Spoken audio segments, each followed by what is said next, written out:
Kehidupanku penuh dengan penyesalan. Aku sudah membohongi temanku hingga aku terlilit hutang padanya.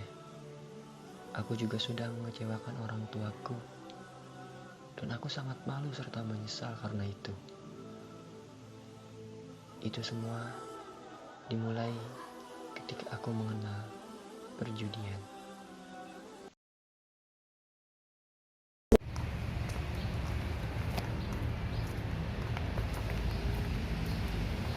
Woi bang, mau main nggak? Ayolah main. Ayo. Ada duit kan? Ada. Ya. Ada bang, mau main? Ayo boleh, bagiin.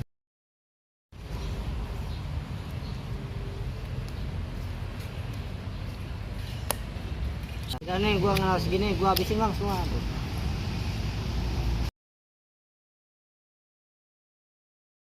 Ini bang, tuh kartu gua.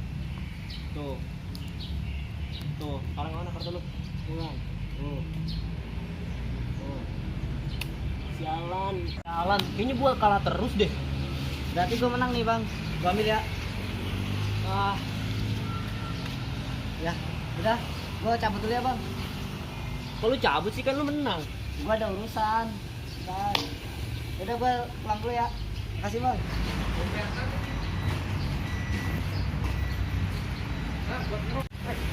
Apa lu? Ada apa nih? Tumben. Biasalah, namanya juga temen kan. Lu kan banyak duit nih ya. Iya. Gua butuh bantuan gitu sama lu. Pacar gua butuh kebutuhan gitu kan. Gua mau pinjam duit. Kira-kira ada nggak lu? Berapa? Sekitar 1 juta atau 2 juta lah. Ganti nggak nih? Ada kok. Nanti besok gua ganti 2 kali lipat. Oke. Ada. Bener ya diganti ya? Diganti dong. Nah. Thank you ya. Besok gua ganti. Siap-siap ya. Dah. Lama banget. Mana lu lama banget? Wah, sorry, tadi macet di jalan. Ayo main lah. Gua ada duit nih. Ada berapa lu? Langsung aja bagi. Ayo, lu mau masak berapa? Gua taruhin semuanya. Nih.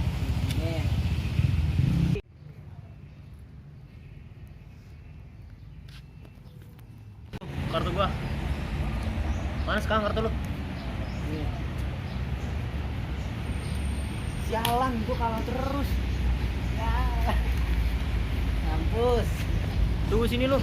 Ntar gua balik lagi. Ya, gua tunggu.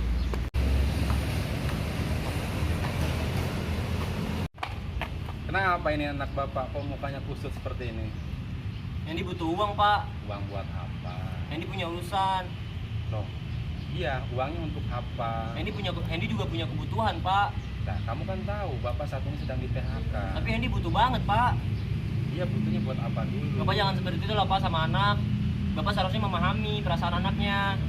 Di saat Hendy minta uang ya harus Bapak kasih dong. Tapi kan kamu tahu juga adikmu sedang sekolah dan ibu sedang sakit-sakitan. Kok Bapak seperti itu sih sama anak Bapak sendiri? Lah bukannya seperti itu bapak, enggak pilih kasih. Sudahlah. Lah kok kamu? Assalamualaikum. Salam.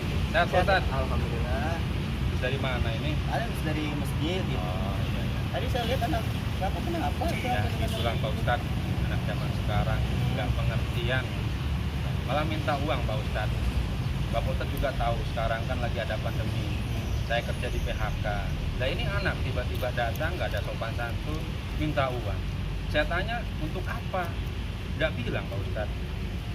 Tahu sendiri kan Pak Ustadz ya, di masa pandemi seperti ini semua kebutuhan meningkat. Ini tahu nih anak satu-satunya nih, semenjak dia selesai kerja pulang malam baik Pak Ustadz, minta uang ke emaknya itu, ke ibunya, setiap dikasih uang pulang minta uang lagi. Bener-bener dah pusing Pak Ustadz ngurusin anak laki-laki. Yang intinya mah sebagai orang tua itu kita harus sabar menjalani. Bagaimanapun anaknya mau seperti ini mau seperti itu, memang sih kita juga harus punya ilmu sabar sih ya. Jadi jangan terlalu emosi sama anak gitu. Kalau misalkan nggak ada, jangan dipaksain juga kan. Kalau misalkan nggak ada, Betul Pak Ustadz, ke sana mah ya untuk kesabaran. Saya pun selaku orang tua, khususnya ayah lah ya Pak Ustadz ya. Semua anak saya perlakukan dengan baik, tidak ada bahasanya pilih kasih. Benar. Semua anak saya berikan kebutuhannya sesuai dengan kebutuhannya. Tapi ini anak yang paling tua Pak Ustadz, ini yang laki-laki. Ya.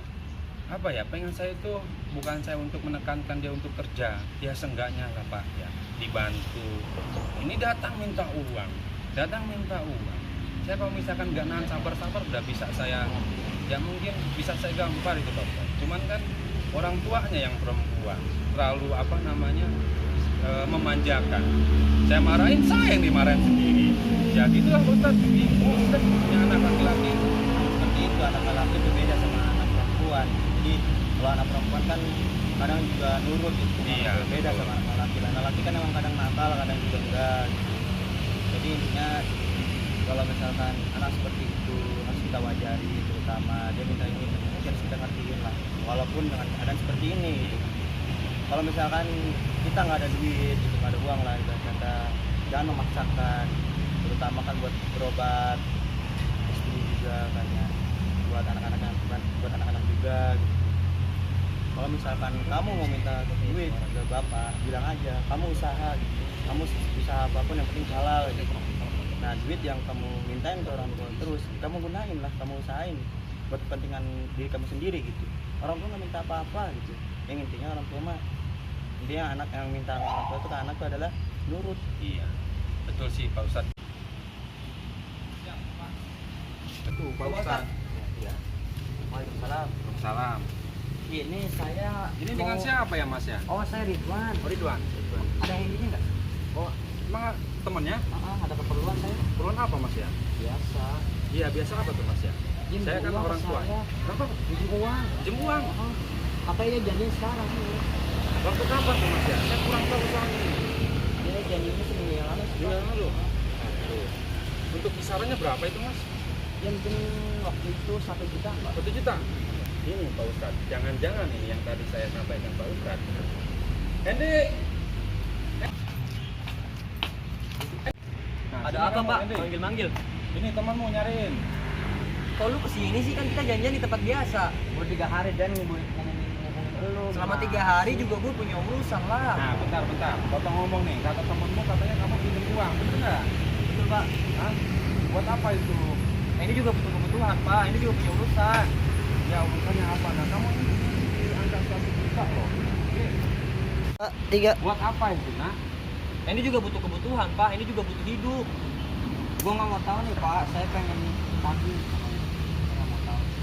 Ya wes, sebentar Mas. Sini dulu Mas. Yuk. Pak Ustadz, mangga Pak Ustadz. Mangga, Mas. Pak Ustadz, mari di sana.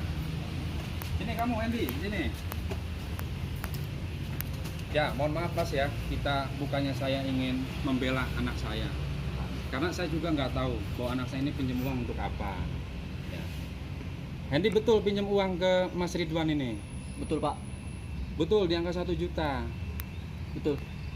Kenapa kamu nggak bilang ke Bapak? Mungkin kalau misalkan kamu butuhnya sifatnya urgent, bisa Bapak usahakan. Hendy tahu Pak, Bapak nggak mungkin buat ngasih Hendy uang. Karena kemarin aja Hendy minta ke Bapak nggak kasih. Ya kan itu pada saat kamu minta itu kamu nggak disampaikan buat apa, Bapak juga kan bingung. Nah sedangkan saat ini kan Bapak sedang di PHK dan ada uang ya untuk kebutuhan sehari-hari. Harusnya kamu bilang, jangan tiba-tiba pinjam uang ke orang di angka 1 juta, tapi uang ini untuk apa gitu. Oke, Hendy jujur sekarang di sini. Ya buat apa itu uang yang kamu pinjam? Uangnya buat Hendy pakai judi Pak. Astagfirullahaladzim, Pak Ustadz. Gimana nih Pak, utang saya lah. Mohon maaf Mas. Dia itu dulu pinjam buat apa Mas? Dia bilangnya buat cewek dia berobat. Gimana nih? Hendy, Kok beda sih omongannya? kamu benar-benar Hendy, ibarat kata kamu ini sedang menyakit orang tua Hendy. Harusnya kamu bilang buat apa, untuk apa keperluannya. Lah ini kamu buat judi. Pak Ustadz, saya udah pusing Pak Ustadz. Gimana Pak Ustadz? Saya udah bingung Pak Ustadz. Jadi seperti ini ya, tentang masalah utang anak kamu. Dan kamu, Hendy, harus benar-benar bisa ngertiin keadaan tua itu seperti apa.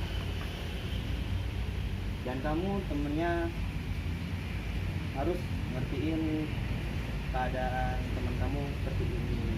kamu dengerin, jangan gitu, dengerin Pak Ustadz lagi ngomong itu, jangan dengerin.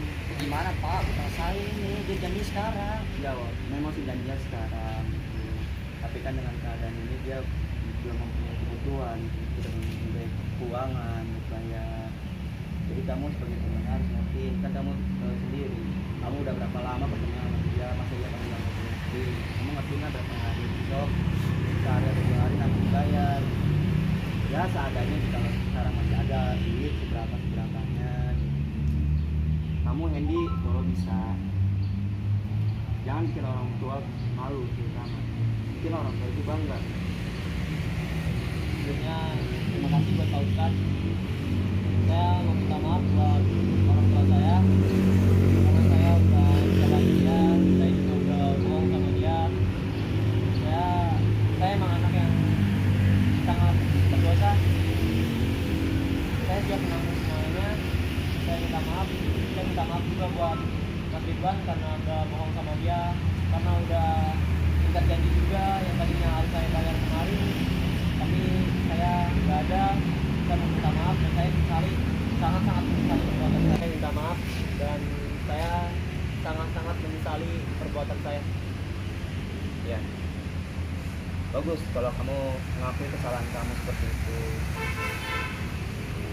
Terus kamu harus benar-benar mengakui kesalahan kamu itu. Kamu harus minta maaf kepada orang tua kamu. Dan kamu ya, kalau kamu memang benar-benar yakin minta maaf kepada orang tua kamu, jangan diulangi lagi perbuatan itu. Iya Pak Ustadz, saya sangat menyesali segala perbuatan saya dan saya janji saya tidak akan mengulanginya lagi. Kalau misalkan udah janji seperti itu, kamu memang lagi masa-masanya remaja seperti ini yang belum tentu, belum mengetahui ilmu-ilmu pengajian apa. Jadi dalam Islam itu, dalam hukum Islam itu judi itu haram, ya. Beda bagus kalau misalkan kamu mengakui kesalahan kamu. Lain kali jangan dilakukan lagi hal seperti itu, lebih enak sama orang tua. Memang si remaja ini kebanyakan duniawi dibandingkan akhirat. Jadi kamu itu harus benar-benar tahu mana yang baik, mana yang buruk, dan jangan diulangi lagi berjudi seperti itu, karena dalam Islam itu berjudi itu haram hukumnya. Apalagi masalah duit, masalah uang dan begitu-gituan, dipakai pun haram, tidak dipakai pun juga tetap haram. Iya. Jadi uang itu juga dipakai judi itu haram hukumnya, apalagi untuk digunakan. Jadi kamu harus benar-benar yakin taubat kepada Allah gitu.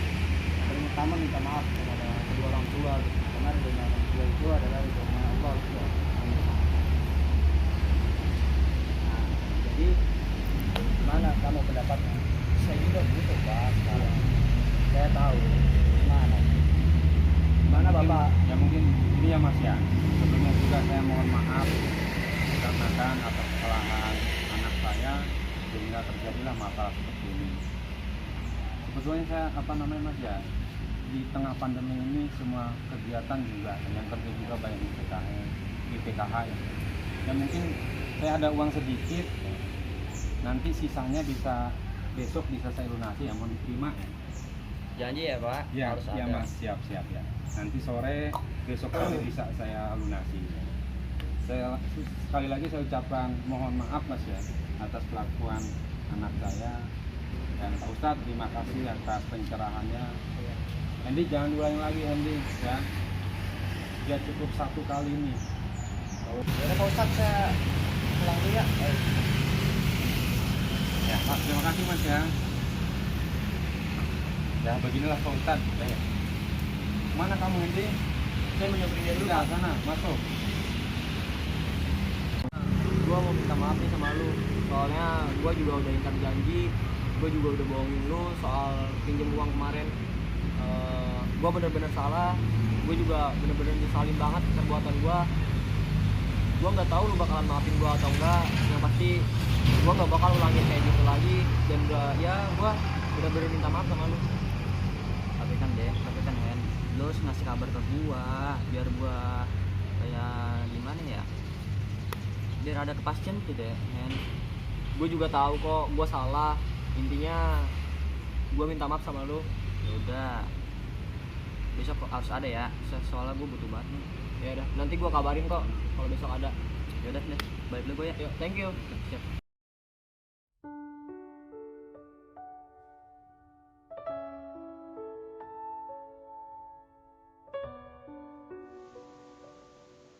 Tak banyak yang diharapkan dari pemuda yang gagal sepertiku. Aku sangat malu atas semua ini. Banyak juga penyesalan yang ada pada diriku. Sekarang, aku sadar bahwa perjudian bukan suatu hal yang baik. Perjudian juga dilarang dalam Islam, karena perjudian juga adalah awal dari sebuah kemiskinan. Karena perjudian juga, aku kehilangan kepercayaan orang tuaku serta temanku. Untuk kalian yang masih memiliki masa depan yang baik, jangan pernah tergoda oleh judi. Di sini, aku hanyalah sebuah bukti dan saksi dari sebuah kegagalan diriku sendiri. Terima kasih.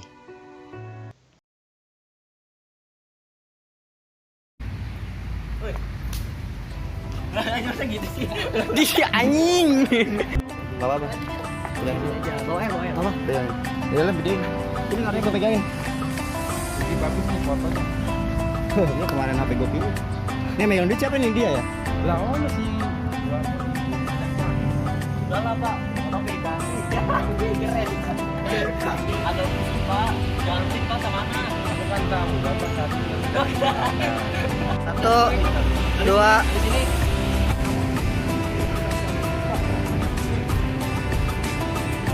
Ngomong.